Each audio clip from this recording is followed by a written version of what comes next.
All authority belongs to God. تمام اقتدار اعلیٰ خداوند کی طرف سے ہے. آج جس وبا سے ہم سب کا سامنا ہے، صرف ہمارا ہی نہیں بلکہ پوری دنیا میں تمام انسانیت کا، یعنی کرونا وائرس، یہ ایک بہت خطرناک وبا ہے اور ہم سب جانتے ہیں کہ ہم سب اس کا شکار ہیں. کسی نہ کسی طریقے سے ہم سب اس مسئلے کے حل کے لیے خداوند سے دعا کر رہے ہیں. تمام قومیں، تمام امتیں، تمام مذاہب خدا کے حضور سرنگو ہیں کہ خدا ہم سب پر رحم فرمائے. میری آپ سب سے یہ گزارش ہے کہ جیسا میں نے سٹارٹ میں کہا کہ تمام اتھارٹی خداوند کی ہے، اقتدار اعلیٰ خدا کا ہے.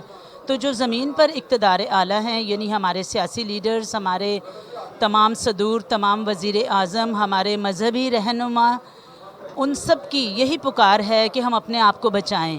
اور میں بھی ان سب کے ساتھ مل کر آپ سب سے یہ گزارش کرنا چاہوں گی کہ ہم اپنے بڑوں کا کہنا مانیں، گلی محلوں میں نہ گھومیں، گھروں میں رہیں، اپنے آپ کو آئزولیشن میں رکھیں، اپنی حفاظت کریں، کیونکہ جب ہم اپنی حفاظت کریں گے تو ہمارے پڑوسی کی حفاظت بھی ہوگی. پہلے تین احکام خداوند کے لیے ہیں کہ تو اپنے خدا کو، واحد خدا کو سجدہ کر. باقی 7 احکام ہیں انسانیت کے لیے کہ ہم اپنے پڑوسی کو اپنی مانند پیار کریں. تو اگر ہم اپنے پڑوسی کو اپنی مانند پیار کرنا چاہتے ہیں تو پھر ہمیں چاہیے کہ ہم اپنے پڑوسی کی جان کا، اس کے مال کا، اس کی صحت کا خیال رکھیں اور اپنے پڑوسی کو تنگ نہ کریں، یعنی باہر نہ نکلیں. ہر ایک کے لیے دعا کریں اور ہر ایک کو اس وبا سے بچنے کا درس دیں. اپنے آپ کو بچائیں، اپنے ہاتھوں کو صاف کریں، اپنے ہاتھوں کو دھوئیں اور اپنی صحت کا خیال رکھیں. یہ میری آپ سب سے یہ گزارش ہے. شکریہ کے ساتھ سسٹر صوفیہ خوشی Felix. Thank you.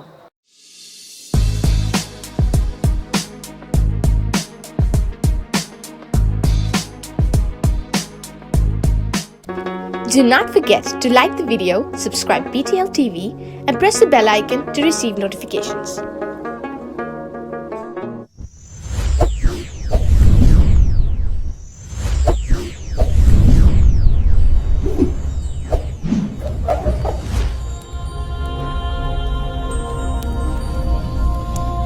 Jesus is the light of the world.